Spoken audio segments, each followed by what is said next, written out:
முறுமுறுன்னு முந்திரி pakoda. Hi hello வணக்கம். Dosa to பீஸா உங்களை அன்புடன் வரவேற்கிறது. நான் கான்ஸ்டன்ட் ஜெயக்குமார்.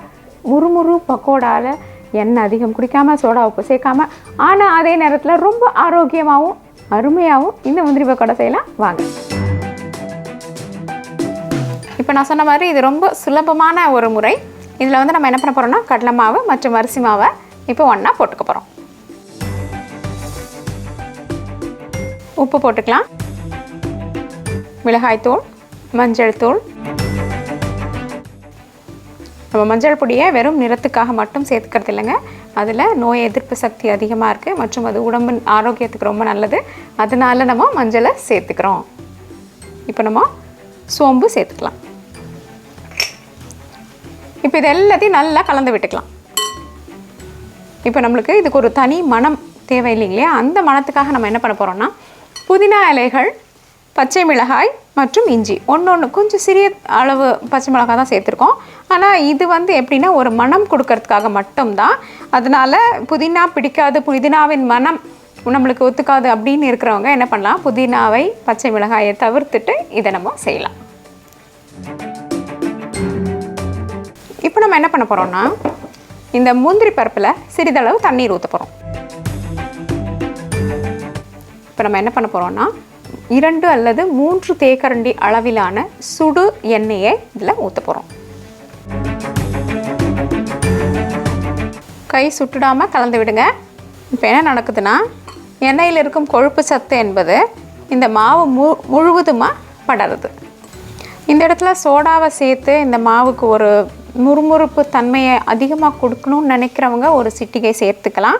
ஆனால் நான் பொதுவாக சோடாவை தவிர்க்க விரும்புறதுனால இதில் சோடாவே சேர்த்துக்கல. ஆனாலும் அதே முறுமுறுப்போடு நம்மளுடைய பக்கோடாக்கள் தயாராகும். இந்த முறையை நீங்கள் பின்பற்றினீங்கன்னா இப்போது இந்த முந்திரிகளை தண்ணியிலேருந்து எடுத்து இதில் நம்ம போட போகிறோம்.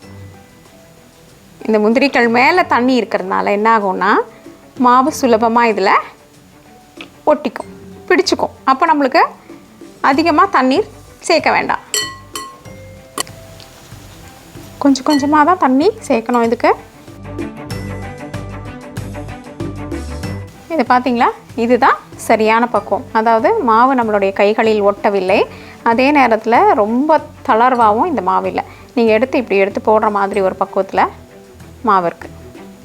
அப்போ தான் என்ன ஆகும்னா நம்மளுடைய பக்கோடாக்கள் வந்து அதிகமான எண்ணெயை உறிந்து கொள்ளாமல் நல்லாயிருக்கும். நம்ம ஒரு வாணலியில் தேவையான அளவு எண்ணெயை சூடாக்கிக்கலாம்.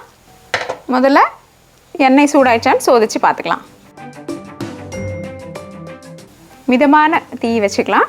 அதிகமாக வச்சிட்டிங்கன்னா மேல்புறம் மட்டும் வெந்து காணப்படும், உள்ளே வந்து கொஞ்சம் வேகாமல் இருக்கும். அதனால் மிதமான அளவு தீயை வச்சுக்கலாம். இப்போ எண்ணெய் சூடாயிடுச்சு. நம்மளுடைய முந்திரி பக்கோடாக்களை போட்டு எடுத்துக்கலாம். இப்படி ஒரு உருண்டை எடுத்துக்கோங்க. இந்த உருண்டையை அப்படியே கிள்ளி சுத்திமாக போட்டு விட்டுடலாம்.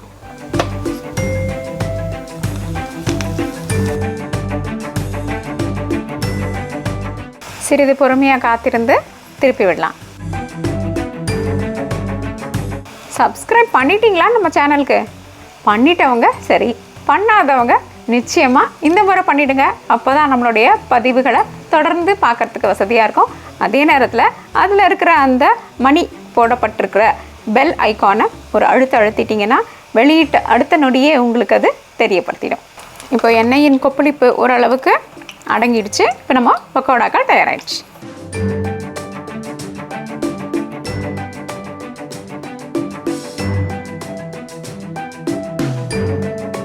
என்ன நண்பர்களே, இந்த சுவையான முந்திரி பக்கோடா சொன்ன மாதிரி முறுமுறு தன்மை, ஆனால் நம்ம சோடா எதுவுமே சேர்க்கல.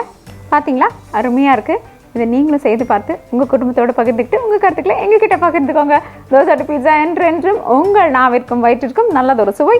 இந்த வீடியோ உங்களுக்கு பிடிச்சிருந்தா லைக் ப்ரெஸ் பண்ணுங்கள். தோசை டு பீஸாக்கு மறக்காமல் சப்ஸ்கிரைப் பண்ணுங்கள். இந்த சப்ஸ்கிரிப்ஷன் முற்றிலும் இலவசம்.